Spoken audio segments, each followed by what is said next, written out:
പുലർച്ചെ 6 മണി. Edappally police station. Night ഡ്യൂട്ടിയിലായിരുന്നതിനാൽ പാതി മയക്കത്തിലാണ് സർക്കിൾ ഇൻസ്പെക്ടർ വിനു മോഹൻ. കഴിഞ്ഞ ഒരാഴ്ചയായി വിനുവിന് നൈറ്റ് ഡ്യൂട്ടി തന്നെയാണ്. വിനുവിന്റെ കല്യാണം കഴിഞ്ഞിട്ട് 1 വർഷമാവുന്നു. ഭാര്യ ആരതി ഗർഭിണിയാണ്. ഈ സമയത്ത് അവളെ ഒറ്റക്കാക്കുന്നതിൽ അവൾക്ക് കുറച്ച് പരിഭവമുണ്ട്. പ്രസവം അടുക്കാറായതുകൊണ്ട് വിനു ലീവിന് അപ്ലൈ ചെയ്തിട്ടുണ്ട്. സമയം ഒരു 6:30 കാണും. അപ്പോഴാണ് സ്റ്റേഷനിലെ ഫോൺ റിങ് ചെയ്തത്. SI വിനു മോഹൻ ഫോണെടുത്തു. Hello, Edappally police station. Hello. അപ്പുറത്തുള്ള ആളുടെ ശബ്ദം ഇടറിയിരുന്നു. സർ, അതിവിടെ ഇടപ്പള്ളി നഗരിൽ താമസിക്കുന്ന മിസ്സിസ് ലക്ഷ്മി മേനോൻ കൊല്ലപ്പെട്ടിരിക്കുന്നു. പോസ്റ്റ് ഓഫീസിനടുത്താണ് വീട്. നിങ്ങൾ എത്രയും പെട്ടെന്ന് ഇങ്ങോട്ട് വരണം. വിനു ഫോൺ വെച്ച ഉടനെ തന്റെ മേലുദ്യോഗസ്ഥനായ ഐസക്കിനെ കാര്യം വിളിച്ചറിയിച്ചു. താൻ 2 പോലീസുകാരെയും കൂട്ടി അങ്ങോട്ടേക്ക് പോയിക്കോളൂ, ഞാൻ അങ്ങോട്ടേക്ക് എത്തിക്കോളാം, ഐസക്ക് പറഞ്ഞു. വിനു ഉടനെ തന്നെ പോലീസുകാരെ കൂട്ടി അവിടെ എത്തി. റിട്ടയർഡ് സർക്കാർ ഉദ്യോഗസ്ഥയായിരുന്നു മരണപ്പെട്ട ലക്ഷ്മി. ഭർത്താവ് നേരത്തെ മരണപ്പെട്ടു. 2 മക്കളുണ്ട്. ഒരാൾ മകൾ ലീന, സോഫ്റ്റ്വെയർ എഞ്ചിനീയറാണ്. ഭർത്താവുമൊത്ത് ആലുവയിലാണ് താമസം. പിന്നെയുള്ളത് മകനാണ്, ഡോക്ടർ അരുൺ. അവൻ അമേരിക്കയിലാണ്. ചുരുക്കി പറഞ്ഞാൽ മരണപ്പെട്ട ലക്ഷ്മി ഒറ്റയ്ക്കാണ് താമസം. വിനു അവിടെ എത്തി പരിസരമൊക്കെ ഒന്ന് വീക്ഷിച്ചു. ചുറ്റും പൂന്തോട്ടമൊക്കെയുള്ള അപ്സ്റ്റെയർ ഒരു വീടാണത്. ആ വീടിന് ചുറ്റും ആളുകൾ നിറഞ്ഞിരുന്നു. വിനു അകത്തേക്ക് കയറി. അപ്പോഴേക്കും ഡെപ്യൂട്ടി കമ്മീഷണർ ഐസക്കും അവിടെ എത്തി. കിച്ചനോട് ചേർന്നുള്ള റൂമിലാണ് ലക്ഷ്മിയുടെ ബോഡിയുള്ളത്. മുറിയിൽ രക്തം തളം കെട്ടി കിടക്കുന്നുണ്ടായിരുന്നു. വയറ്റിൽ കുത്തേറ്റാണ് ലക്ഷ്മി മരണപ്പെട്ടത്. ഫോറൻസിക് ഉദ്യോഗസ്ഥർ അവിടെ വന്ന് തെളിവെടുത്തു. വിനു അകത്തേക്ക് കയറി. അവിടെ ഡൈനിങ് ടേബിളിൽ 2 ചായക്കപ്പുകൾ കണ്ടു. ഒരു കപ്പിൽ കുറച്ച് ചായ ഉണ്ടായിരുന്നു. വിനു ഫോറൻസിക് ഉദ്യോഗസ്ഥരോട് പറഞ്ഞ് കപ്പിലെ ഫിംഗർ പ്രിന്റ് എടുപ്പിച്ചു. ലക്ഷ്മി മരിക്കുന്നതിന് മുമ്പ് ആരോ 2 പേർ അവിടെ വന്നിരുന്നുവെന്ന് അവർക്ക് മനസ്സിലായി. ഐസക്കും വിനുവും കൂടെ അവിടെ കൂടി നിൽക്കുന്നവരോട് ചോദിച്ചു, ആരാ ബോഡി ആദ്യം കണ്ടത്? ഞാനാണ് സാറേ. കൂട്ടത്തിൽ നിന്നും ഒരു സ്ത്രീ മുന്നോട്ട് വന്ന് പറഞ്ഞു. നിങ്ങളാരാ? വിനു ചോദിച്ചു. ഞാനിവിടുത്തെ വേലക്കാരിയാ സാറേ. നിങ്ങളുടെ പേര്? സുമതി. നീയൊന്നിങ്ങോട്ട് നീങ്ങി നിന്നേ, ഐസക് സാർ സുമതിയോട് പറഞ്ഞു. സുമതി ചെറുപ്പമാണ്, ഏറിയാൽ ഒരു 25 വയസ്സുണ്ടാവും. തന്റെ കൊച്ചമ്മ മരണപ്പെട്ട സങ്കടം അവളുടെ മുഖത്തുണ്ടായിരുന്നു. നീ എപ്പോഴാ ബോഡി കണ്ടത്? SI വിനു ചോദിച്ചു. ഞാൻ കാലത്ത് വന്നപ്പോഴാണ് സാറേ കണ്ടത്. നീ വരുമ്പോൾ എത്രയായിരുന്നു സമയം? ഞാനൊരു 6 മണിക്കാണ് എത്തിയത്. സാധാരണ ഞാൻ വരുമ്പോഴേക്ക് അമ്മ എഴുന്നേൽക്കാറുണ്ട്. ഇന്ന് ഞാൻ വന്നപ്പോൾ ഇവിടെ ബെല്ലടിച്ചിട്ട് ആരും തുറന്നില്ല. എന്നിട്ട് നീ എങ്ങനെ അകത്ത് കയറി?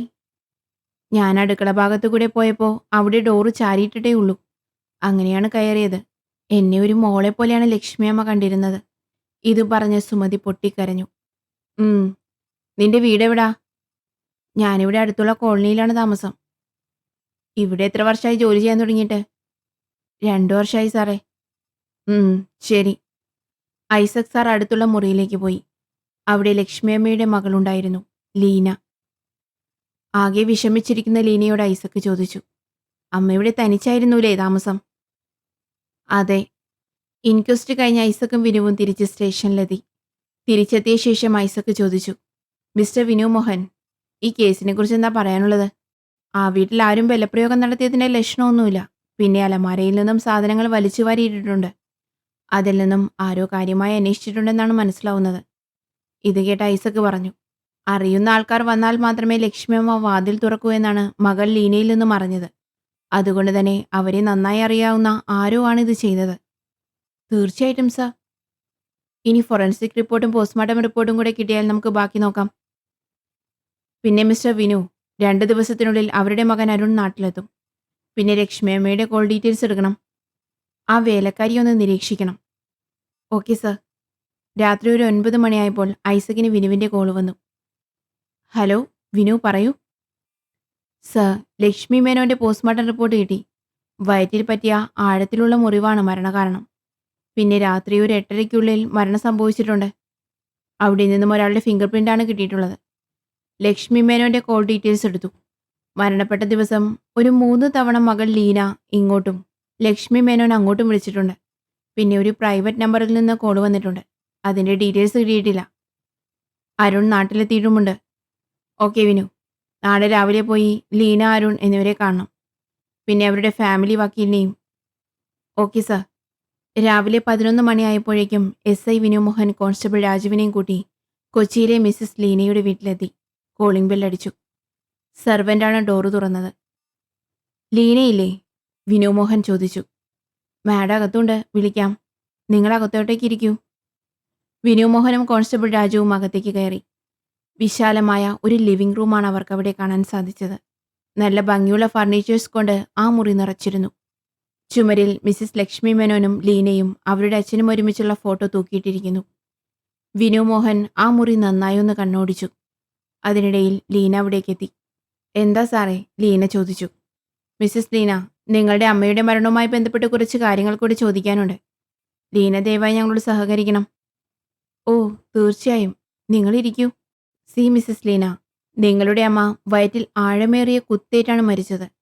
വീട്ടിൽ നിന്നും ഒന്നും നഷ്ടപ്പെട്ടിട്ടില്ലാത്ത സ്ഥിതിക്ക് മോഷണ ശ്രമത്തിനിടയിൽ പറ്റിയ കൊലപാതകമല്ല. കരുതിക്കൂട്ടി ആരോ ചെയ്തതാണ്. നിങ്ങളുടെ അറിവിൽ അമ്മയ്ക്ക് ശത്രുക്കൾ ആരെങ്കിലും ഉണ്ടോ? ഇല്ല, അമ്മയ്ക്ക് എൻ്റെ അറിവിൽ അങ്ങനെ ആരുമില്ല. നിങ്ങൾ അവസാനമായി എന്നാണ് അമ്മയെ കണ്ടത്? ഞാൻ കഴിഞ്ഞ മാസമാണ് കണ്ടത്. മരണപ്പെട്ട അന്ന് രാവിലെ ഒരു 10 മണിക്കും ഉച്ചയ്ക്ക് 2 മണിക്കും പിന്നീട് വൈകുന്നേരം ഒരു 5 മണിയോടടുത്ത സമയത്തും നിങ്ങൾ അമ്മയെ വിളിച്ചിട്ടുണ്ടല്ലോ. എന്തായിരുന്നു അന്ന് അങ്ങനെ വിളിക്കാനുണ്ടായ കാരണം? നിങ്ങളന്ന് വിളിച്ചപ്പോൾ അമ്മയുടെ സംസാരത്തിൽ എന്തെങ്കിലും അസ്വാഭാവികമായി തോന്നിയിരുന്നോ? അത് പിന്നെ അമ്മയ്ക്ക് വീട്ടിലേക്കുള്ള സാധനങ്ങൾ വാങ്ങിക്കൊടുക്കൽ ഞാനായിരുന്നു. 1 മാസത്തേക്കാണ് വാങ്ങിക്കാറ്. അന്ന് സാധനങ്ങൾ തീർന്നുവെന്ന് പറയാനാണ് വിളിച്ചത്. ഈ 3 തവണ വിളിച്ചതും ഇത് പറയാനാണോ? വിനു ഇങ്ങനെ ചോദിച്ചപ്പോൾ ലീന നിന്ന് പരുങ്ങുന്നത് വിനു ശ്രദ്ധിച്ചു. ഓക്കെ ലീന. പിന്നെ ആരാണ് മിസ്റ്റർ ശങ്കർ മോഹൻ? അത് ഞങ്ങളുടെ ഫാമിലി വക്കീലാണ്. പിന്നെ നിങ്ങളുടെ ഭർത്താവ് അശ്വിൻ എവിടെയാണ്? നിങ്ങളുടെ അമ്മയുടെ സംസ്കാര ചടങ്ങിനൊന്നും കണ്ടില്ലല്ലോ. അമ്മ മരിക്കുന്നതിന് തലേന്നാണ് അശ്വിൻ സിംഗപ്പൂർ പോയത്. പെട്ടെന്ന് തിരിച്ചു വരാൻ സാധിച്ചില്ല. അപ്പോൾ അരുൺ? അരുൺ നാട്ടിലെത്തിയിട്ടുണ്ട്.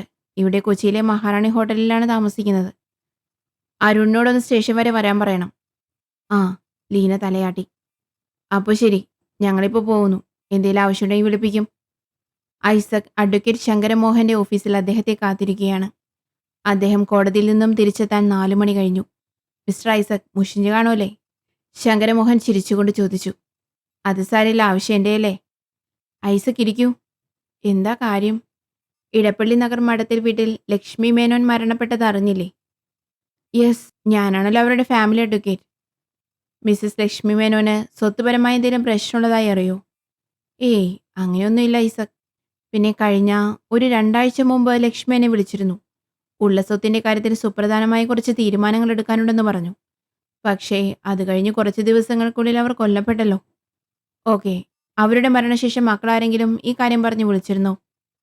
യെസ്, ഈ കഴിഞ്ഞ ദിവസം അവരുടെ മകൾ ലീന വിളിച്ചിരുന്നു. അമ്മ എന്താണ് മുദ്രപത്രത്തിൽ എഴുതി വെച്ചതെന്ന് ചോദിച്ച്. ഞാൻ പറഞ്ഞു നിങ്ങളുടെ സഹോദരൻ അരുൺ കൂടെ വരട്ടെ, എന്നിട്ട് പറയാമെന്ന്. Okay mister Shankar Mohan. ASI Vinu മോഹനും കോൺസ്റ്റബിൾ രാജുവും ഹോട്ടൽ മഹാറാണിയിലെത്തി. അവിടെ റിസപ്ഷനിൽ ചോദിച്ചു. മിസ്റ്റർ മഠത്തിൽ പറമ്പിൽ അരുൺ? റിസപ്ഷനിസ്റ്റ് ചെക്ക് ചെയ്ത് പറഞ്ഞു. Yes sir, room number 283. പക്ഷെ അദ്ദേഹം ചെക്കൗട്ട് ചെയ്തല്ലോ. എന്താ? അരുൺ എപ്പോഴാണ് ചെക്കൗട്ട് ചെയ്തത്? 1 മണിക്കൂറായി കാണും സർ. SI വിനു മോഹൻ അവിടെ നിന്നും തിരിച്ചു പോരുമ്പോൾ മിസ്റ്റർ ഐസക്കിൻ്റെ കോൾ വന്നു. ഹലോ വിനു, നമ്മളൊരു പ്രധാനപ്പെട്ട കാര്യം വിട്ടുപോയി. എന്താ സർ? വിനു, ഇപ്പം തന്നെ പോയിട്ട് ലക്ഷ്മിയുടെ വീട്ടിലേക്കുള്ള വഴിയിൽ എവിടെയൊക്കെ ക്യാമറ ഉണ്ടെന്ന് നോക്കി ഫുൾ വിഷ്വൽസ് എടുത്തിട്ട് വരണം. Okay sir. വിനു ഇടപ്പള്ളി നഗറിലേക്ക് പോയി. അവിടെ എത്തിയപ്പോൾ ലക്ഷ്മി മേനോന്റെ വീട്ടിലേക്ക് പോകുന്ന റോഡിൽ ഒരു ഇന്റർനെറ്റ് കഫേ ഉണ്ട്. അവിടെ പുറത്തായിട്ട് ക്യാമറയും ഉണ്ടായിരുന്നു. വിനു ആ കടയിൽ കയറി കഴിഞ്ഞ ഒരാഴ്ചയിലെ റെക്കോർഡിംഗ് കാണിക്കാൻ പറഞ്ഞു. വിഷ്വൽസ് നോക്കിയപ്പോൾ ലക്ഷ്മി മേനോൻ മരണപ്പെട്ട അന്ന് രാത്രി 7 മണിക്ക് ഒരു ബ്ലാക്ക് ഹോണ്ട സിറ്റി കാർ ലക്ഷ്മിയുടെ വീട്ടിലേക്ക് കയറിപ്പോകുന്നത് കണ്ടു. ആ കാർ തിരിച്ചു പോയത് ഒരു 10:30 മണിയോടുകൂടിയാണ്. പോസ്റ്റ്മോർട്ടം റിപ്പോർട്ട് പ്രകാരം ലക്ഷ്മി മേനോൻ കൊല്ലപ്പെട്ടത് 8-നും 9-നും ഇടയിലാണ്. അതായത് ഈ കാറിൽ വന്ന വ്യക്തി ആരായാലും അവർക്ക് ലക്ഷ്മി മേനോന്റെ കൊലപാതകവുമായി ബന്ധമുണ്ട്. വിനു മോഹൻ ആ കാർ നമ്പർ നോട്ട് ചെയ്തു. KL 01586. തൻ്റെ ഒരു ഫ്രണ്ടിനെ വിളിച്ച് ഈ കാറിൻ്റെ ഡീറ്റെയിൽസ് എടുക്കാൻ പറഞ്ഞു. വിനു മോഹനും കോൺസ്റ്റബിൾ രാജുവും തിരിച്ചു വരുമ്പോൾ ഫ്രണ്ട് ഡീറ്റെയിൽസ് എടുത്ത് വിളിച്ചു. കാറിൻ്റെ ഓണറിൻ്റെ പേര് കേട്ട് വിനു ചെറുതായൊന്ന് ഞെട്ടി. മിസ്സിസ് ലീന അശ്വിൻ. SI വിനു മോഹൻ സ്റ്റേഷനിലേക്ക് വന്നപ്പോൾ കണ്ടത് കോൺസ്റ്റബിൾ രാജു ഒരു പ്രതിയെ നല്ല ഇടിയിടിക്കുന്നതാണ്. എന്താ ഇത് രാജു, രാവിലെ തന്നെ? എന്താ കേസ്? മോഷണാണ് സാറേ. മറൈൻ ഡ്രൈവിനടുത്ത് നിന്ന് ഇന്നലെ പോക്കറ്റടി ശ്രമത്തിനിടയിൽ പിടിച്ചതാ. ഇവനെ പരിശോധിച്ചപ്പോൾ കയ്യിൽ നിന്നൊരു പേഴ്സ് കിട്ടി. പേഴ്സ് നോക്കിയപ്പോൾ അതിൽ ലൈസൻസ് ഉണ്ടായിരുന്നു. ലൈസൻസിലെ അഡ്രസ്സ് നോക്കിയപ്പോൾ സാറേ, അത് മരണപ്പെട്ട ലക്ഷ്മി മേനോന്റെ മകൻ അരുണിന്റെ പേഴ്സാണ്. അതിനെപ്പറ്റി ചോദിച്ചപ്പോൾ ഇവൻ പറഞ്ഞത് അത് ഡസ്റ്റ്ബിന്നിൽ നിന്ന് കിട്ടിയതെന്നാ. അരുണിന്റെ പേഴ്സോ? വിനു ചോദിച്ചു. അതെ സർ. നീ ഇങ്ങോട്ട് നീങ്ങി നിന്നേ. നിന്റെ പേരെന്താ? വാസു. വാസു, സത്യം പറയണം. നിന്റെ കയ്യിലുള്ള പേഴ്സിന്റെ ഉടമ എവിടെയാണെന്ന് ഒരു വിവരവും ഇല്ല. ഈ പേഴ്സ് നിനക്ക് എവിടെ നിന്നാ കിട്ടിയേ? ഞാൻ പറഞ്ഞ സത്യ സാറേ. ഇന്നലെ ഞാൻ മറൈൻ ഡ്രൈവിലുള്ളപ്പോൾ ഒരാൾ ഒരു ചെറിയ കവർ കൊണ്ടുപോയി ഡസ്റ്റ്ബിന്നിൽ ഇടുന്നത് കണ്ടു. ആരേലും കാണുന്നുണ്ടോ എന്ന് നോക്കി അയാൾ ഇടുന്നത് കണ്ടപ്പോൾ അതിൽ കാര്യമായ എന്തോ ഉണ്ടെന്ന് തോന്നിപ്പോയി എടുത്തതാ. അപ്പോൾ കിട്ടിയതാണ് ഈ പേഴ്സ്. അതിൻ്റെ അകത്ത് എന്താണ് ഉള്ളതെന്ന് നോക്കാൻ പോലും പറ്റിയില്ല. അപ്പോഴേക്കും ഞാൻ അകത്തായി. ആ പാർക്കിൽ കണ്ട ആളെ വീണ്ടും കണ്ടാൽ നിങ്ങൾക്ക് മനസ്സിലാവോ? തീർച്ചയായും സാറേ. രാജു, നീ ആ രേഖാചിത്രം വരയ്ക്കുന്ന ആരെയും കൊണ്ടുവാ, എത്രയും പെട്ടെന്ന്. Okay sir. ഐസക് സ്റ്റേഷനിലെത്തി. വിനുവിനോട് ചോദിച്ചു, ആ കാറിന്റെ കാര്യം എന്തായി? ഇന്ന് ലീനയോട് സ്റ്റേഷനിലേക്ക് വരാൻ പറഞ്ഞിട്ടുണ്ട് സാറേ. അവരോട് കാര്യം സൂചിപ്പിച്ചോ? ഇല്ല. ഇതിനിടയിൽ എന്തൊക്കെയോ കളികളുണ്ട് സാറേ. ഐസക്കും വിനുവും സംസാരിച്ചു കൊണ്ടിരിക്കുമ്പോൾ കോൺസ്റ്റബിൾ രാജു അങ്ങോട്ടേക്ക് വന്നു പറഞ്ഞു, സർ, ലീന വന്നിട്ടുണ്ട്. ആ, വരാൻ പറയൂ, ഐസക്ക് പറഞ്ഞു. ലീന അകത്തെത്തി. ലീന, ഇരിക്കൂ. എന്നെന്താ വിളിപ്പിച്ചത് സാറേ? ലീന ചോദിച്ചു. ലീന അവസാനമായി അമ്മയെ എന്നു കണ്ടുവെന്നാ പറഞ്ഞേ? ഞാൻ കഴിഞ്ഞ മാസം. അതായത് ലക്ഷ്മി മേനോൻ കൊല്ലപ്പെടുന്നതിന് 1 മാസം മുമ്പ് അല്ലേ? അതെ. KL01536 Honda city black car നിങ്ങളുടെ അല്ലേ? യെസ്. ഞങ്ങൾ ലക്ഷ്മി മേനോന്റെ പരിസരത്തുള്ള ക്യാമറ പരിശോധിച്ചപ്പോൾ കണ്ടത് ലക്ഷ്മി മരണപ്പെട്ട സമയത്ത് നിങ്ങളുടെ കാർ അവിടെയുണ്ടല്ലോ. What you mean? Leena, Lakshmi Menon കൊല്ലപ്പെട്ടത് രാത്രി 8-നും 9 മണിക്കും ഇടയിലാണ്. CCTV പ്രകാരം അന്നേ ദിവസം രാത്രി 7 മണിക്ക് നിങ്ങളുടെ കാർ ലക്ഷ്മി മേനോന്റെ വീട്ടിലേക്ക് പോകുന്നതാണ് കണ്ടത്. രാത്രി 10 മണിയോടുകൂടിയാണ് പോയ കാർ തിരിച്ചു പുറത്തേക്ക് വന്നിരിക്കുന്നത്. നിങ്ങൾ പറയുന്നത് ഞാനാണ് എൻ്റെ അമ്മയെ കൊന്നതെന്നാണോ? അങ്ങനെ ഞങ്ങൾ പറഞ്ഞില്ല. പക്ഷേ ഇതിനുള്ള വിശദീകരണം ലീന തന്നേ പറ്റൂ. സാറേ, അമ്മ മരണപ്പെട്ട ദിവസം ഞാൻ വീട്ടിൽ തന്നെ ഉണ്ടായിരുന്നു. പിന്നെ എൻ്റെ കാറ് കുറച്ച് പണികളുള്ളതുകൊണ്ട് വർക്ക്ഷോപ്പിൽ കൊണ്ടുപോയിരിക്കുകയാണ്. എൻ്റെ ഡ്രൈവർ തങ്കപ്പനാണ് കൊണ്ടുപോയത്. നിങ്ങൾക്ക് അയാളോട് ചോദിക്കാം. ആരെയും കിട്ടാത്തതുകൊണ്ട് ഈ കൊലപാതകം എൻ്റെ തലയിൽ കെട്ടിവെക്കാൻ നോക്കണ്ട. ഞാനൊരിക്കലും എൻ്റെ അമ്മയെ കൊന്നിട്ടില്ല. നിങ്ങളുടെ കോൺഫിഡൻസ് ഒക്കെ കൊള്ളാം. പിന്നെ നിങ്ങളുടെ സഹോദരൻ അരുൺ മഹാറാണി ഹോട്ടലിൽ ഉണ്ടെന്ന് പറഞ്ഞത് നിങ്ങളാണ്. നിങ്ങൾ മാത്രമാണ് അവൻ നാട്ടിൽ വന്നിട്ട് നേരിട്ട് കണ്ടത്. ഇപ്പോൾ അവൻ മിസ്സിങ്ങുമാണ്. തെളിവുകളെല്ലാം നിങ്ങൾക്കിപ്പോൾ എതിരാണ്. ഞങ്ങൾ അരുണിന് വേണ്ടിയുള്ള അന്വേഷണം നടത്തിക്കൊണ്ടിരിക്കുകയാണ്. നിലവിലെ സാഹചര്യത്തിൽ നിങ്ങളെ കസ്റ്റഡിയിൽ വെക്കാനേ ഞങ്ങൾക്ക് നിവർത്തിയുള്ളൂ. ഞാനൊരു തെറ്റും ചെയ്തിട്ടില്ല സാറേ, ലീന പറഞ്ഞു. അതൊക്കെ നമുക്ക് തെളിയിക്കാം. അതുവരെ നിങ്ങൾ സസ്പെക്റ്റാണ്. ഐസക് വിനു മോഹനെ ക്യാബിനിലേക്ക് വിളിപ്പിച്ചു. സർ. ആ, വിനു ഇരിക്കെ. ലക്ഷ്മി മേനോന്റെ കേസ് നമ്മളെ കുഴപ്പിക്കുന്ന ലക്ഷണമാണല്ലോടോ. എന്തായി കാര്യങ്ങൾ? പിന്നെ ലീനയുടെ ഡ്രൈവർ തങ്കപ്പനെ കിട്ടിയോ? ഇല്ല സർ. ഫോൺ നമ്പർ ട്രേസ് ചെയ്തപ്പോൾ ഇവിടെ അടുത്ത് ജവഹർ കോളനിയുടെ അടുത്താണ് കാണിക്കുന്നത്. ഞാനും കോൺസ്റ്റബിൾ രാജുവും കൂടി അങ്ങോട്ട് പോവാണ്. Okay Vinu, proceed. വിനുവും രാജുവും കൂടി ജവഹർ കോളനിയിലെത്തി. അവിടെ ഒരു കടയിൽ ചെന്ന് തങ്കപ്പന്റെ വീട് ചോദിച്ചു. വലത്തോട്ട് തിരിഞ്ഞാൽ ആദ്യത്തെ വീടായിരുന്നു തങ്കപ്പന്റെ വീട്. അവർ അവിടെ എത്തി വാതിലിൽ മുട്ടി. ഒരു 50നോടടുത്തുള്ള പ്രായം. അയാൾ വാതിൽ തുറന്നു. പോലീസിനെ പുറത്ത് കണ്ടപ്പോൾ തങ്കപ്പൻ ചോദിച്ചു, ഏമാന്മാരെന്താ ഇവിടെ? ആ അപ്പു എന്തേലും പ്രശ്നമുണ്ടാക്കിയോ? കുരുത്തം കെട്ടവനാ. ആരാ അപ്പു? വിനി ചോദിച്ചു. എൻ്റെ മോനാ സാറേ. അപ്പോ അവനെ തിരക്കി വന്നതല്ലേ? ഞാനങ്ങ് പേടിച്ചുപോയി. ഞങ്ങളിപ്പോൾ വന്നത് ലക്ഷ്മി മേനോന്റെ കേസുമായി ബന്ധപ്പെട്ടാണ്. ഞങ്ങൾക്ക് തങ്കപ്പനിൽ നിന്ന് കുറച്ച് കാര്യങ്ങൾ അറിയാനുണ്ട്. എന്താ സാറേ? നിങ്ങൾ ലീനയുടെ വീട്ടിൽ ഡ്രൈവറായി ജോലി ചെയ്യാൻ തുടങ്ങിയിട്ട് എത്രയായി? അത് സാറേ, ഞാൻ ആദ്യം ലക്ഷ്മി ചേച്ചിയുടെ ഭർത്താവ് പ്രഭാകരൻ സാറിന്റെ ഡ്രൈവറായിരുന്നു. 35 കൊല്ലമായി അവിടെ തന്നെ. പ്രഭാകരൻ സാറിന്റെ മരണശേഷം ലക്ഷ്മി ചേച്ചി എന്നോട് പറഞ്ഞു ലീന കൊച്ചിന്റെ വീട്ടിൽ ജോലിക്ക് പോവാൻ. അശ്വിൻ സാർ എപ്പോഴും പുറത്തായിരിക്കും, അങ്ങോട്ട് പോയാൽ ലീന കൊച്ചിന് ഒരു സഹായമാവുമല്ലോ എന്ന്. ഇപ്പോൾ ഈ കഴിഞ്ഞ 6 മാസമായി ഞാൻ ലീന കൊച്ചിന്റെ വീട്ടിലാ. താൻ ഈയടുത്തെങ്ങാനും ലീനയുടെ കാർ വർക്ക്ഷോപ്പിൽ കൊണ്ടുവരുന്നോ? അതെ, ഒരു 2 ആഴ്ച മുന്നേ കൊണ്ടുവരുന്നു. ആ, അതെ. ലക്ഷ്മിയമ്മ മരിക്കുന്നതിൻ്റെ തലേ ദിവസം. ആ ദിവസം ഇത്ര കൃത്യമായി ഓർത്തിരിക്കാൻ എന്താ കാരണം? അത് പിന്നെ സാറേ, അന്ന് എനിക്കൊരു ചെറിയ തലവേദന ഉണ്ടായിരുന്നു. പോണ വഴിക്ക് ഞാൻ എൻ്റെ മോൻ അപ്പുവിനെ വിളിച്ചു. അവനാണ് കാറ് വർക്ക്ഷോപ്പിൽ കൊണ്ടുപോയത്. എന്നിട്ട് തൻ്റെ മോനിപ്പോൾ എവിടെയുണ്ട്? അവൻ ആ കവലയിലെങ്ങാനും ഉണ്ടാവും. എന്താ സാറേ? വെറുതെ അവനെ ഒന്ന് കാണാൻ. പിന്നെ വേറൊരു കാര്യം, നിങ്ങൾ ആ വീട്ടിൽ നിൽക്കാൻ തുടങ്ങിയിട്ട് കുറേ ആയെന്നല്ലേ പറഞ്ഞത്? അതെ. അവിടെ അവരുടെ ഫാമിലിയിൽ എന്തെങ്കിലും പ്രശ്നം ഉണ്ടായിരുന്നോ? അത് പിന്നെ അങ്ങനെ ചോദിച്ചാൽ എന്താടോ? അവിടുത്തെ അരുൺ മോൻ ലക്ഷ്മി ചേച്ചിയുടെ മോനല്ലെന്നോ മറ്റോ? അത് തനിക്കെങ്ങനെ അറിയാം? അരുൺ മോൻ എൻ്റെ മോനുമായി വലിയ കൂട്ടായിരുന്നു. അവനാണ് എന്നോട് പറഞ്ഞത്. പ്രഭാകരൻ സാറിൻ്റെ മരണശേഷം ലക്ഷ്മി ചേച്ചി അരുൺ സാറിനോട് പറഞ്ഞു അവിടുന്ന് ഇറങ്ങിപ്പോവാൻ. അതിനുശേഷം മോന് വലിയ സങ്കടമായിരുന്നു. അതേ പിന്നെയാ മോൻ ഇവിടുന്ന് പോയത്. ശരി തങ്കപ്പ, എന്തേലും ആവശ്യമുണ്ടെങ്കിൽ വിളിപ്പിക്കാം. പിന്നെ രാജു, ഇയാളുടെ മകൻ്റെ നമ്പർ വാങ്ങ്. ശരി സർ. അടുത്ത ദിവസം കോൺസ്റ്റബിൾ രാജു വന്ന് പറഞ്ഞു, സർ, രേഖാചിത്രം റെഡിയായിട്ടുണ്ട്. വിനു മോഹൻ രേഖാചിത്രം കാണാൻ പോയി. വാസുവിനോട് ചോദിച്ചു, ഇത് തന്നെയാണോ നീ കണ്ട ആള്? അതെ സാറേ, വാസു പറഞ്ഞു. വിനു മോഹൻ ആ ചിത്രത്തിലേക്ക് സൂക്ഷിച്ചു നോക്കി. വിനു മോഹൻ ഐസക് സാറെ വിളിച്ച് കാര്യം പറഞ്ഞു.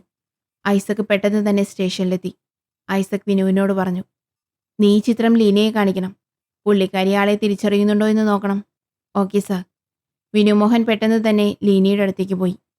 ലീന, വാസു പറഞ്ഞതനുസരിച്ച് മറൈൻ ഡ്രൈവിൽ വെച്ച് അരുണിൻ്റെ പേഴ്സ് കളയാൻ വന്ന ആളുടെ രേഖാചിത്രം വരച്ചിട്ടുണ്ട്. നിങ്ങളിതൊന്നും നോക്കണം. വിനുമോഹൻ ആ രേഖാചിത്രം ലീനയ്ക്ക് കാണിച്ചു കൊടുത്തു. അത് കണ്ട ലീന ഒന്ന് ഞെട്ടി. ലീനയുടെ വായിലെ വെള്ളം വറ്റി. ലീനയുടെ ടെൻഷൻ കണ്ട് വിനുമോഹൻ ചോദിച്ചു, ആർ യു ഓക്കെ? അതെ. നിങ്ങൾക്ക് ഇയാളെ അറിയൂ? അറിയാം. ആരാ?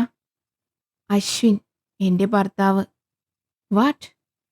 അതെ, ഇത് അശ്വിനാണ്. ഇത് കേട്ട് വിനു മോഹൻ കാര്യങ്ങൾ ഐസക്കിനെ വിളിച്ചറിയിച്ചു. ഫോൺ വെച്ച ശേഷം ലീനയോട് ചോദിച്ചു, നിങ്ങൾ അശ്വിൻ സിംഗപ്പൂർ ആണെന്നല്ലേ പറഞ്ഞത്? അതെ. അശ്വിൻ എന്നാ സിംഗപ്പൂർ പോയത്? അമ്മ മരണപ്പെടുന്നതിന് തലേ ദിവസം. ഫ്ലൈറ്റ് എപ്പോഴായിരുന്നു? രാത്രി 8 മണിക്ക്. സിംഗപ്പൂർ പോയ അശ്വിൻ എങ്ങനെയാ കൊച്ചിയിലുള്ള മറൈൻ ഡ്രൈവിൽ? എനിക്കറിയില്ല സാറേ. അറിയില്ലെന്ന് പറഞ്ഞാൽ എങ്ങനെയാ ലീന? നിങ്ങളറിയാതെ അശ്വിൻ നാട്ടിൽ വരില്ലല്ലോ. സത്യമായിട്ട് എനിക്കറിയില്ല സാറേ, ലീന കരഞ്ഞു പറഞ്ഞു. പോയ പിന്നെ അശ്വിൻ നിങ്ങളെ വിളിക്കുകയോ മെസ്സേജ് അയക്കുകയോ ഒന്നും ചെയ്തില്ലേ? ഉവ്, അമ്മയുടെ മരണവിവരം പറയാൻ ഞാൻ വിളിച്ചിരുന്നു. പിന്നെ 2 ദിവസം മുമ്പ് എന്നെ വിളിച്ചിരുന്നു. അപ്പോൾ എന്താ പറഞ്ഞേ? ഒരാഴ്ചക്കുള്ളിൽ തിരിച്ച് നാട്ടിലെത്തുമെന്ന് പറഞ്ഞു. പിന്നീട് നിങ്ങളെ വിളിച്ചിട്ടില്ലേ? ഇല്ല, ഇന്ന് രാവിലെ ഞാൻ അങ്ങോട്ട് വിളിച്ചിരുന്നു. പക്ഷേ ഫോൺ സ്വിച്ച് ഓഫ് ആയിരുന്നു. നിങ്ങൾ അശ്വിൻ്റെ ഫോൺ നമ്പർ എനിക്ക് തരണം. ശരി.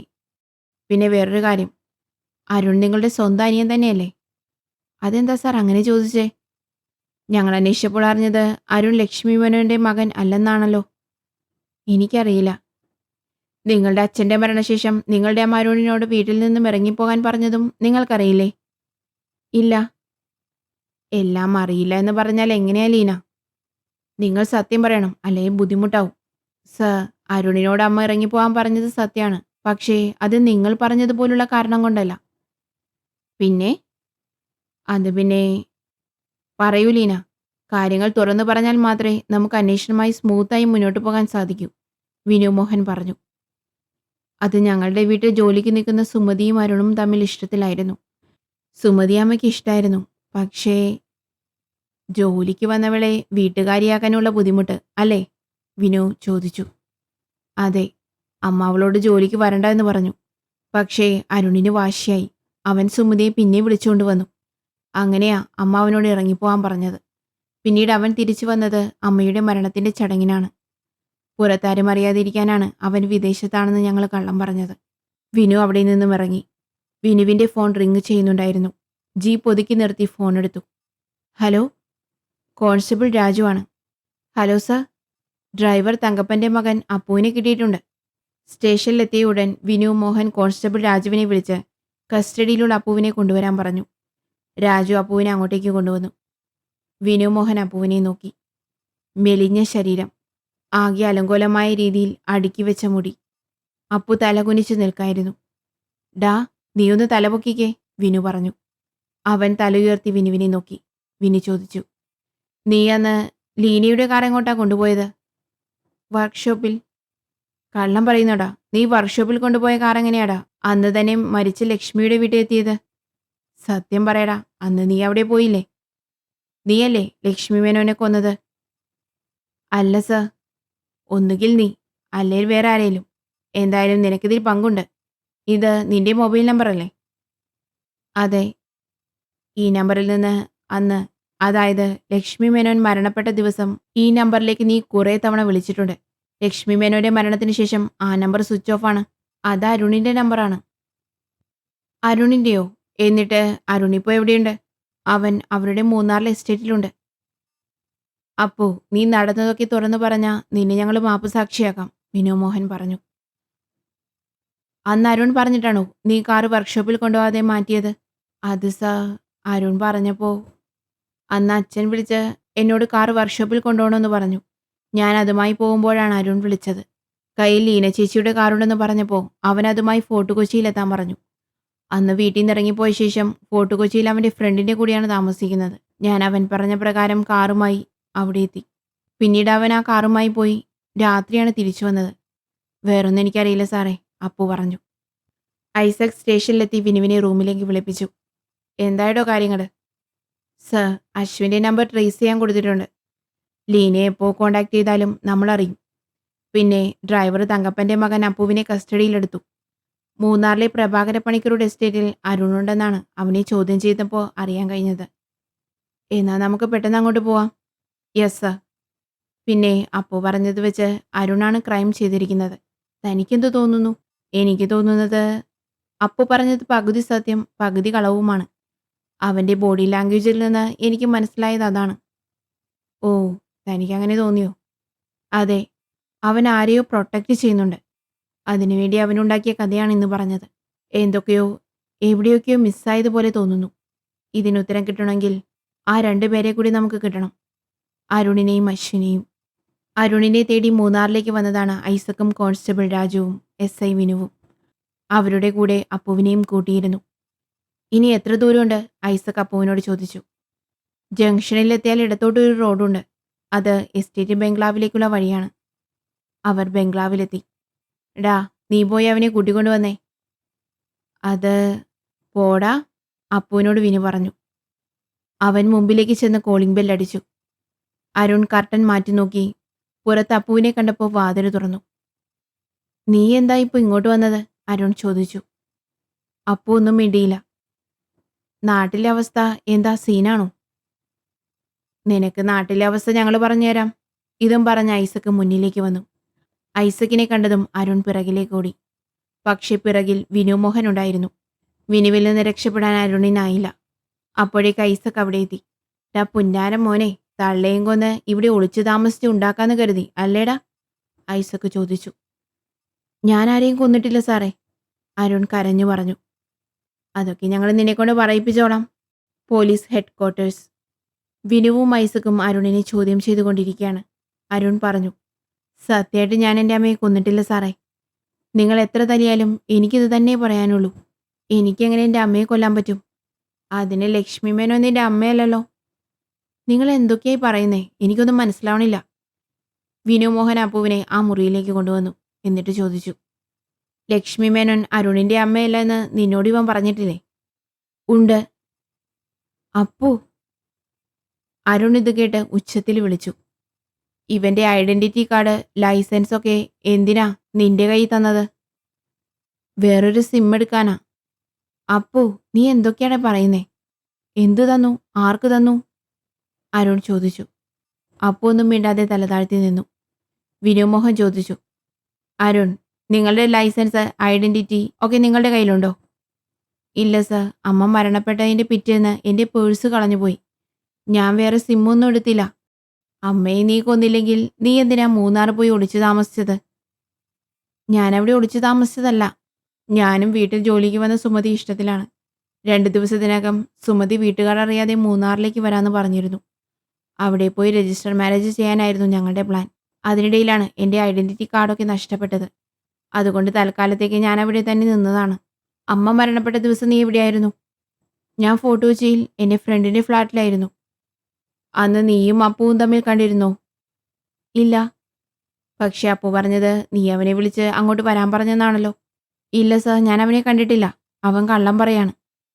നീ അന്ന് ഹോട്ടൽ മഹാറാണിയിൽ താമസിച്ചിരുന്നില്ലേ? ഉവ്. പിന്നെന്തിനാ അവിടെ നിന്ന് മാറിയത്? പോലീസ് വരുന്നുണ്ടെന്ന് അറിഞ്ഞ് മുങ്ങിയതാണോ? വിനുമോഹൻ ചോദിച്ചു. അല്ല സർ, അത് സുമതി അപ്പു താമസിക്കുന്ന കോളനിയിലാണ് താമസിക്കുന്നത്. ഞാനും സുമതിയും തമ്മിലുള്ള ബന്ധം സുമതിയുടെ ഏട്ടൻ വീരമുത്തുവിന് ഇഷ്ടമല്ലായിരുന്നു. വീരമുത്തു എന്നെ തല്ലാൻ വരുന്നെന്ന് അപ്പു വിളിച്ചു പറഞ്ഞു. അതാ അവിടെ നിന്ന് മാറിയത്. ഇവരുടെ രണ്ടാളുടെയും ഫിംഗർ പ്രിന്റ് എടുക്കണം. എന്നിട്ട് ഫോറൻസിക് ടെസ്റ്റിന് അയക്കണം. കേട്ടല്ലോ? ഐസക് വിനുമോഹനോട് പറഞ്ഞു. Okay sir. ബാക്കി നമുക്ക് ആ റിസൾട്ട് വന്നിട്ട് നോക്കാം. അവർ പുറത്തേക്ക് ഇറങ്ങിയപ്പോൾ കോൺസ്റ്റബിൾ രാജു വന്ന് പറഞ്ഞു. സർ, മിസ്റ്റർ അശ്വിൻ്റെ ഫോൺ ഓണായിട്ടുണ്ട്. ഇവിടെ ഇടപ്പള്ളി തന്നെയാണ് ലൊക്കേഷൻ കാണിക്കുന്നത്. അതേസമയം ലീന വിനുമോഹനെ വിളിച്ചു. ഹലോ ലീന, പറയൂ. സർ, അശ്വിൻ ഇന്ന് രാത്രി വീട്ടിലെത്തുമെന്ന് വിളിച്ചു പറഞ്ഞിട്ടുണ്ട്. ഓക്കെ ലീന. വിനുമോഹൻ ഫോൺ വെച്ചു. ഐസക്കിനോട് കാര്യം പറഞ്ഞു. ഫോറൻസിക് റിപ്പോർട്ട് കിട്ടട്ടെ. പിന്നെ അശ്വിനെ പറ്റിയുള്ള ഫുൾ ഡീറ്റെയിൽസ് എടുക്കണം. ശരി സർ. ഫോറൻസിക് റിപ്പോർട്ട് വന്നപ്പോൾ അതിലെ കാര്യങ്ങൾ വിനുവിനെയും ഐസക്കിനെയും കുറച്ച് ആശയക്കുഴപ്പത്തിലാക്കി. വിനു പറഞ്ഞു. സർ, ഈ റിപ്പോർട്ട് പ്രകാരം മരണപ്പെട്ട ലക്ഷ്മി മേനോന്റെ ശരീരത്തിൽ നിന്നും ലക്ഷ്മി മേനോനെ കൊല്ലാൻ ഉപയോഗിച്ച ആയുധത്തിൽ നിന്നും കിട്ടിയ ഫിംഗർ പ്രിന്റ് അരുണിന്റെ ഫിംഗർ പ്രിന്റുമായി മാച്ച് ആവുന്നില്ല. പക്ഷേ ലക്ഷ്മിയുടെ ബോഡിയിൽ നിന്ന് കിട്ടിയ രണ്ടെണ്ണത്തിൽ ഒരാൾ അപ്പുവിൻ്റെ ആണെന്നാണ് ഇതിൽ പറയുന്നത്. ഇതെല്ലാം കേട്ട് ഐസക്ക് പറഞ്ഞു. ആകെ കുഴഞ്ഞു മറിഞ്ഞു കിടക്കുവാണല്ലോ. സാറിനൊന്നും തോന്നരുത്. ആദ്യം മുതൽ അപ്പുവിൻ്റെ മൊഴിയിൽ കുറച്ച് വൈരുദ്ധ്യങ്ങളുള്ളതായി തോന്നിയിരുന്നു. അവനെ നന്നായി ഒന്ന് കുടഞ്ഞാൽ നമുക്കൊരു പക്ഷേ യഥാർത്ഥ പ്രതിയിലേക്ക് എത്താൻ സാധിക്കും. എന്നിട്ട് എന്തിനാണോ ഈ നോക്കി നിൽക്കുന്നേ? അവനെ പോയി ഒന്ന് കുടഞ്ഞേക്ക്, ഐസക് അക്ഷമനായി പറഞ്ഞു. യെസ് സർ, വിനു പറഞ്ഞു. വിനു മോഹൻ രാജുവിനോട് അപ്പുവിനെ കൊണ്ടുവരാൻ പറഞ്ഞു. അപ്പു അവിടെ എത്തി. വിനു ചോദിച്ചു. ലക്ഷ്മി മരണപ്പെട്ട ദിവസം അരുണിന് നീ എവിടെ നിന്ന് കാറ് കൊടുത്തു എന്നാ പറഞ്ഞേ? അത് ഫോർട്ട് കൊച്ചി. പിന്നെ നീ അരുണിനെ കാണുന്നത് രാത്രി 10 മണിക്ക് അല്ലേ? ആ അതെ. അപ്പു പറയുന്നത് കേട്ട് മുമ്പോട്ട് വന്ന വിനു മോഹൻ അപ്പുവിൻ്റെ മുഖത്ത് ആഞ്ഞടിച്ചു. പുന്നാര മോനെ, അന്ന് ഫോർട്ട് കൊച്ചിയിൽ നിന്ന് നിന്റെ ഫിംഗർ പ്രിന്റ് എങ്ങനെയാ ലക്ഷ്മിയുടെ ബോഡി വന്നത്? നിന്റെ ഫോൺ നമ്പർ ട്രേസ് ചെയ്തപ്പോൾ നിന്റെ ലൊക്കേഷൻ അന്ന് ഇടപ്പള്ളി നഗറിലാണ് കാണിച്ചത്. അതായത് ലക്ഷ്മിയുടെ വീടിന്റെ പരിസരത്ത്. നിന്റെ മൊഴി അനുസരിച്ച് അന്ന് നീ അരുണിനെ കാണാൻ പോയി ഫോർട്ട് കൊച്ചിയിൽ നിന്ന് പോരുന്നത് രാത്രി 10 മണിക്കാണ്. ഫോർട്ട് കൊച്ചിയിലുള്ള നിന്റെ ഫോൺ മാത്രം എങ്ങനെയാ ഇടപ്പള്ളിയിലെത്തിയത്? നീ അന്ന് എവിടെയും പോയിട്ടില്ല. അരുണിന്റെ വീടിനെക്കുറിച്ച് അറിയാവുന്ന നീ അരുൺ വീട്ടിൽ നിന്ന് പോയ അവസരം മുതലെടുത്ത് ലക്ഷ്മി മേനോന്റെ കയ്യിൽ നിന്നും പണം അപഹരിക്കാൻ വേണ്ടി അങ്ങോട്ട് പോയി. അബദ്ധവശാൽ നിന്നെ അവർ കണ്ടപ്പോൾ നീ നൈസായി അവരെ അങ്ങ് തട്ടി. അരുണിനെ എല്ലാവരും സംശയിക്കാൻ അവൻ അവിടുത്തെ മോനല്ല എന്നും ലക്ഷ്മിയോട് പകയുണ്ടെന്നും പറഞ്ഞു വരുത്തി. നൈസായി അരുൺ ഒളിവിലാണെന്ന് ഞങ്ങൾക്ക് തോന്നാൻ അവന്റെ ഐഡന്റിറ്റി കാർഡ് ഉപയോഗിച്ചു. ഇതല്ലേടാ സംഭവിച്ചത്? വിനുമോഹൻ ചോദിച്ചു. അല്ല സർ, ഞാൻ ആരെയും കൊന്നിട്ടില്ല. പിന്നെ ആരെ രക്ഷിക്കാനാ നീ ഇങ്ങനെ കള്ളം പറയുന്നേ? സത്യം പറയടാ. വിനു അത്യാവശ്യം നന്നായി തന്നെ അപ്പുവിനെ പ്രഹരിച്ചു. അപ്പു പറഞ്ഞു. ഇനി തല്ലല്ലേ സാറേ, ഞാൻ പറയാം. സത്യം പറ, നീ ആർക്കു വേണ്ടി ഇതൊക്കെ ചെയ്യുന്നേ? ഞാൻ സുമതിക്ക് വേണ്ടി. എന്ത്? ചെറുപ്പം മുതലേ എനിക്ക് അവളെ ഒരുപാട് ഇഷ്ടമാണ്. ലക്ഷ്മി മേനോന്റെ വീട്ടിൽ അവൾ ജോലിക്ക് പോയി തുടങ്ങിയ പിന്നെ അവൾ അരുണുമായി വല്ലാതെ അടുത്തു. എന്തൊക്കെ ചെയ്തിട്ടും അവരെ പിരിക്കാൻ എനിക്ക് സാധിച്ചില്ല. അരുണിന്റെ വീട്ടിൽ കാര്യം അറിയിച്ചിട്ടും അവനെ വീട്ടിൽ നിന്ന് പുറത്താക്കിയിട്ടും അവൻ ഇതിൽ നിന്ന് പിന്മാറിയില്ല. അപ്രതീക്ഷിതമായി ഇങ്ങനെ ഒരു അവസരം കിട്ടിയപ്പോൾ അരുണിനെ പെടുത്താൻ ഞാൻ കൂടെ നിന്നത് അതുകൊണ്ടാണ്. അവൻ കേസിൽപ്പെട്ട് അകത്ത് പോയാൽ സുമതിയെ സ്വന്തമാക്കാമെന്ന് ഞാൻ കണക്കുകൂട്ടി. ഞാൻ പക്ഷെ ആരെയും കൊന്നിട്ടില്ല. അപ്പോ അന്ന് നിന്റെ കൂടെ ഉണ്ടായിരുന്നത് ആരായിരുന്നു? അത് അശ്വിൻ സാർ. അശ്വിൻ സാറ് പറഞ്ഞിട്ടാ ഞാൻ അന്ന് കാർ വർക്ക്ഷോപ്പിൽ കൊടുക്കാതെ ഇരുന്നത്. എല്ലാം സാറ് പറഞ്ഞിട്ടാ ഞാൻ ചെയ്തത്. കാര്യങ്ങൾ അറിഞ്ഞ ഐസക് പറഞ്ഞു. എത്രയും പെട്ടെന്ന് അശ്വിനെ കണ്ടെത്തണം. പിന്നെ അറിയേണ്ടത് അശ്വിൻ ഇത് എന്തിനു ചെയ്തു എന്നാണ്. കോളിംഗ് ബെല്ല് കേട്ട് ലീന പുറത്തുപോയി നോക്കി. പുറത്ത് അശ്വിനെ കണ്ടപ്പോൾ ലീന കുറിച്ച് പരിഭ്രമിച്ചെങ്കിലും അവളത് പുറത്ത് കാണിച്ചില്ല. തനിക്കെന്താടോ എന്നെ കണ്ടിട്ടൊരു സന്തോഷമില്ലാത്തെ? അശ്വിൻ ചോദിച്ചു. ഏയ്, അങ്ങനെയൊന്നുമില്ല. നിന്റെ മുഖത്തെന്താ ഒരു വാട്ടം? അത് ചെറിയൊരു തലവേദന, ലീന പറഞ്ഞൊപ്പിച്ചു. അശ്വിനൊന്ന് ഫ്രഷായി വാ, ഞാൻ കഴിക്കാൻ എടുത്തു വെക്കാം. അശ്വിൻ കുടിക്കാൻ പോയ സമയം ലീന വിനുമോഹനെ കോൾ ചെയ്തു. വിനു പറഞ്ഞു. അശ്വിൻ ഉപയോഗിച്ച എന്തെങ്കിലും ഫിംഗർ പ്രിന്റ് പോവാത്ത വിധത്തിൽ എടുത്തു മാറ്റി നാളെ രാവിലെ തന്നെ ഞങ്ങളെ ഏൽപ്പിക്കണം. ശരി സർ. ലീന ഫോൺ വെച്ചു. അശ്വിൻ ഭക്ഷണം കഴിച്ചു കിടന്നു. ലീന മെല്ലെ മുറിയിലേക്ക് ചെന്നു.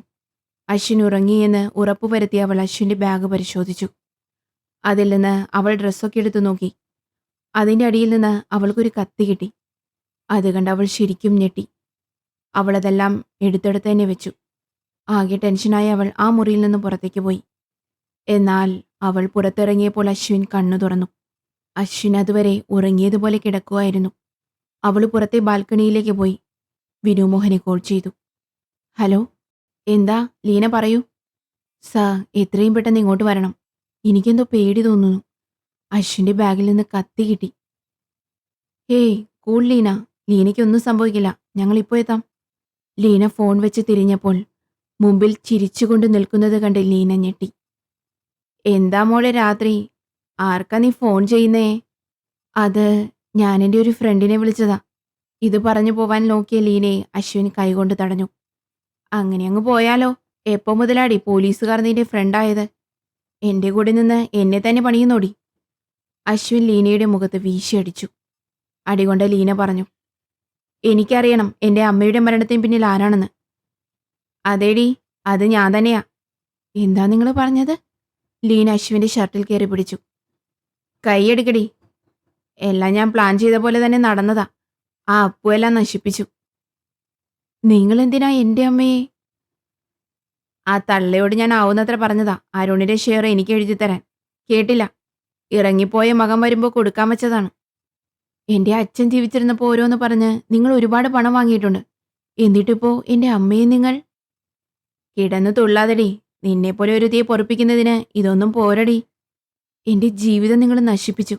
എൻ്റെ കുടുംബത്തെ നശിപ്പിച്ചു. നിങ്ങളെ ഞാൻ വെറുതെ വിടില്ല. ലീന ഒരു ഭ്രാന്തിയെ പോലെ അശ്വിൻ്റെ അടുത്തേക്ക് വന്നു. അശ്വിൻ അവളെ കൈപിടിച്ച് പുറകോട്ടാക്കി. ഡീ, വിളച്ചിലെടുത്താലുണ്ടല്ലോ തീർത്തു കളയും ഞാൻ. ഇതും പറഞ്ഞ് അവൻ അവളെ ആഞ്ഞു തള്ളി. മുറിയിൽ പോയി ബാഗ് എടുത്ത് താഴേക്കിറങ്ങി. ഡോറ് തുറന്നപ്പോൾ മുന്നിൽ വിനു മോഹനും സംഘവും. You are under arrest Ashwin.